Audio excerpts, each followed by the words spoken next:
नमस्कार, मी दादासाहेब चोरमले. आपल्या सर्वांना माहिती, नुकतंच कर्नाटकचे मुख्यमंत्री सिद्धरामय्या यांनी पक्षश्रेष्ठीचा आदेश शिरसावध्य मानून त्यांनी आपल्या पदाचा राजीनामा दिलेला आहे आणि आता त्यांची जागा डी.के. शिवकुमार हे मुख्यमंत्री म्हणून यापुढचा कार्यभार सांभाळणार आहे. खरं तर 3 वर्षापूर्वी ज्यावेळेला कर्नाटकच्या विधानसभेच्या निवडणुका झाल्या, या निवडणुकीच्या नंतर काँग्रेस पक्षाला त्या ठिकाणी बहुमत मिळालं आणि बहुमत मिळाल्यानंतर त्या राज्याचे मुख्यमंत्री सिद्धरामय्या होणार की डी.के. शिवकुमार होणार. कारण का डी.के. शिवकुमार हे त्यावेळेचे प्रदेशाध्यक्ष होते आणि त्यांच्या नेतृत्वाखाली या निवडणुका झाल्या होत्या. त्यामुळे डी.के. शिवकुमार निश्चितपणे दावा करत होते की मला मुख्यमंत्री करा म्हणून.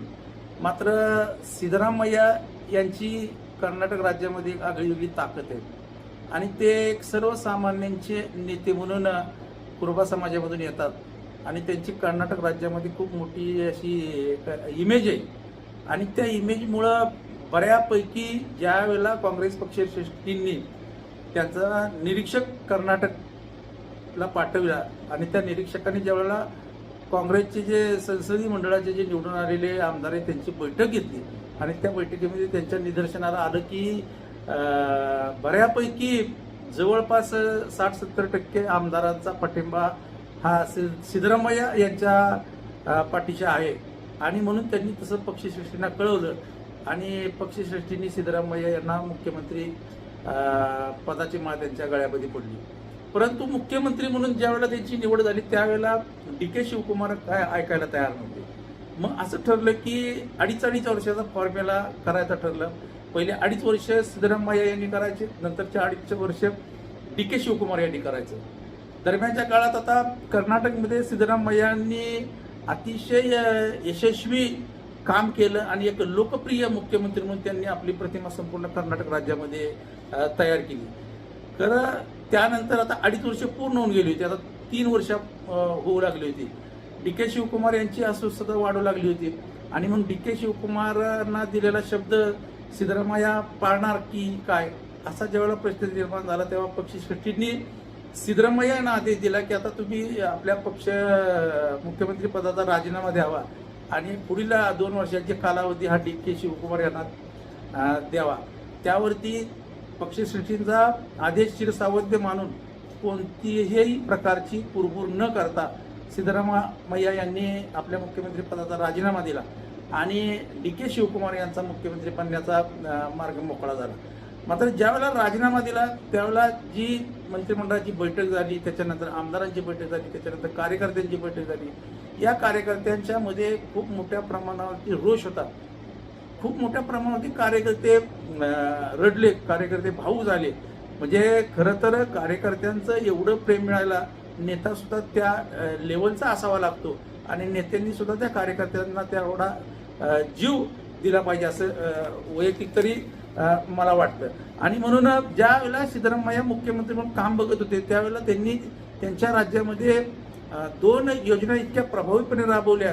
त्याच्यामध्ये प्रामुख्याने मला सांगावं लागेल की अन्नभाग्य आणि गृहलक्ष्मी या 2 योजना प्रभावीपणे राबवल्या आणि गोरगरिबांचा संसार त्याच्यामुळे सुखकर झाला आणि या 2 योजनेमुळे सिद्धरामय्या यांना चॅम्पियन ऑफ द पुअर म्हणजे गरिबांसाठी अतिशय चांगलं काम केलं आणि गरिबांना एक दिलासा देण्याचा प्रयत्न केला म्हणून त्यांना हा किताब ही त्या ठिकाणी लोकांनी बहाल केला.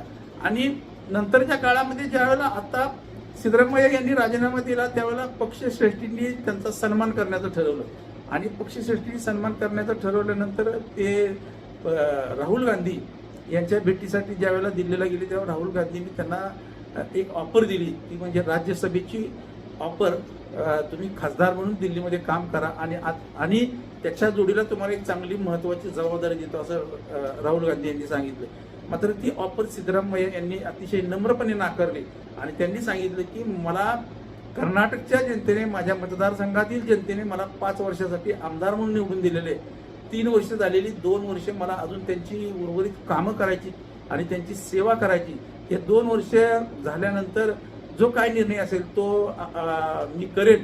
म्हणजे ही पक्षश्रेष्ठींची ऑफर त्यांनी अतिशय नम्रपणे नाकारले.